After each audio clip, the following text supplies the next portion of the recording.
धन्यवाद सभापति महोदय, आपने मुझे बोलने का मौका दिया। सबसे पहले मैं सिव की जनता का धन्यवाद देना चाहूंगा कि उन्होंने एक अध्यापक के बेटे पे विश्वास जताया और प्रदेश की सबसे बड़ी पंचायत में सबसे युवा सदस्य बनने का मौका दिया। शिव की देवतुल्य जनता का मैं धन्यवाद देता हूं। साथ ही साथ मैं वर्तमान सरकार को बहुत बहुत धन्यवाद देता हूं कि वो यूथ पॉलिसी ले आए। घुमंतुओं और अर्ध घुमंतुओं के लिए पट्टे की व्यवस्था आपने की, जैसा कि पहले मैंने निवेदन किया था, इस सदन में मांग उठाई थी, उस पर काम हुआ, मैं उसकी बधाई देता हूं। साथ ही साथ राइजिंग राजस्थान एक सफल आपका आयोजन रहा, मैं उसकी भी आपको खूब खूब बधाई देता हूं। साथ ही साथ राइजिंग राजस्थान में हम सभी को जाने का मौका मिला, उसके एमओयू के बारे में पढ़ने का मौका मिला।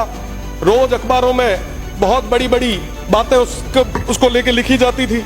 35 लाख करोड़ के एमओयू हुए, बहुत बढ़िया है, होना चाहिए, स्टेट आगे बढ़ना चाहिए, विकास होना चाहिए, बहुत ज्यादा जरूरी। और जब उसके अंदर देखा कि 35 लाख करोड़ के एमओयूज में और क्या क्या है, तब पता चला कि साहब 28 लाख करोड़ तो हमारे अक्षय ऊर्जा के हैं। बहुत अच्छी चीज है, सब स्टेट में ऊर्जा तो होनी चाहिए।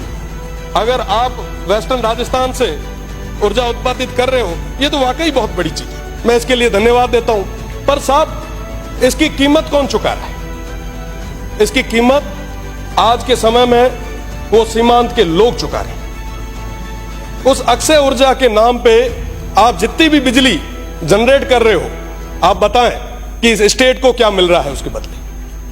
पावर ग्रिड से हम आंध्रा को, तेलंगाना को, बाहर देश के अलग अलग राज्यों को बिजली दे रहे हैं। क्या हमारे किसानों को पूरी बिजली आज हम दे पा रहे हैं क्या?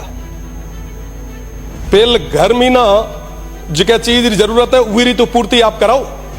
आज के समय में हमारे किसानों को कहीं बिजली नहीं मिल पा रही। जो जमीन थोड़ी बहुत बची थी, ओरण और गोचर, उसको भी आपने पूरे तरीके से मल्टीनेशनल कंपनीज के चरणों में रख दिया।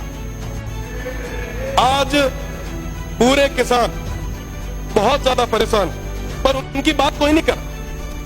विकास की बात आई, हमने सोचा कि साहब मैन्युफैक्चरिंग यूनिट यहां लगेगी, खूब सारे युवाओं को रोजगार यहां मिलेगा। कई सारे लोगों ने तो कहा कि साहब विकास तो आपके वेस्टर्न राजस्थान में बरस जाएगा, आप देखो क्या होता है। वही सपने हमें दिखाए गए जो रिफाइनरी आई उस समय हमें दिखाए।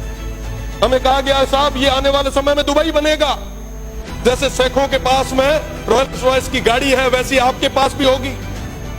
यहां पे अपार संभावना है। बदले में क्या हुआ? आज भी वो पश्चिमी राजस्थान, वो सीमांत के लोग वहीं खड़े। आज पुनः वैसे सपने उन भोले भाले लोगों को दिखाए जा रहे हैं। उनको बताया जा रहा है कि साहब आपके यहां रेवेन्यू जनरेट होगा, विकास होगा।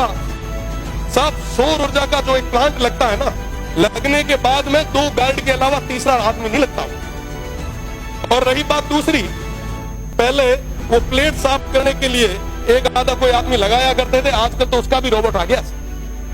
और वहां पे पूरे तरीके से वन्य संपदा थी, उसको पूरे तरीके से खत्म कर दिया। अभी महाराज जी कह रहे थे लंपी की बात, पिछले लंपी के दौर में हमने भी खूब सारा प्रयास किया। गाय हम सभी के लिए पवित्र है, भगवान रूपी है। पर साहब आप बताएं कि जब ये ओरण और गोचर खत्म हो जाएगा तो वो गौ माता कहां जाएगी? आज उसकी बात कौन कर रहा है? पिछले दिनों भैया गांव में ओरण पे अनैतिक तरीके से, अवैध तरीके से वो अलॉटमेंट हो रहे थे। हमने मांग उठाई, वो लड़ाई लड़ी, बदले में क्या? मुकदमे। क्या मुकदमों से डरा दोगे? क्या मुकदमों से दबा दोगे?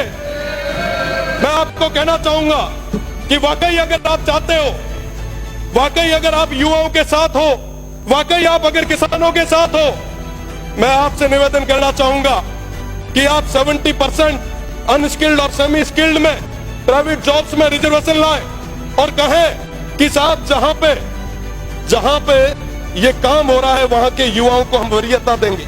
आप लाए? आप नहीं ला पाएंगे। मैं चैलेंज करता हूं, अगर आप ले आ पाए तो आप कहोगे वहां खड़े रहने के लिए हम लोग तैयार। साहब आज इस तरीके से आप ये जो काम कर रहे हैं वाकई बहुत दुखद है। लाखों की संख्या में खेजड़ियां कट रही है, वन्य संपदा खत्म हो रही है। आप याद करो तेजाजी महाराज को, बाबू जी को, हडबू जी को, अमृता देवी जी को, जम्बेश्वर भगवान को, सब पर्यावरण के लिए उन्होंने माफ कीजिए। पर्यावरण के लिए उन्होंने क्या क्या नहीं किया, पर आज बदले में क्या हो रहा है? हम एक तरफ एक पेड़ मां के नाम लगा रहे हैं और दूसरे तरफ 100 पेड़ किसके नाम पे काट रहे हैं। जवाब मांगती है ये जनता, स्टेट देख रहा है। और मैं तो पश्चिमी राजस्थान के उन तमाम हमारे 47 माननीय सदस्यों से मैं कहना चाहूंगा, अगर समय रहते आपने उस क्षेत्र की आवाज को नहीं रखा तो वो जनता तैयार बैठी है।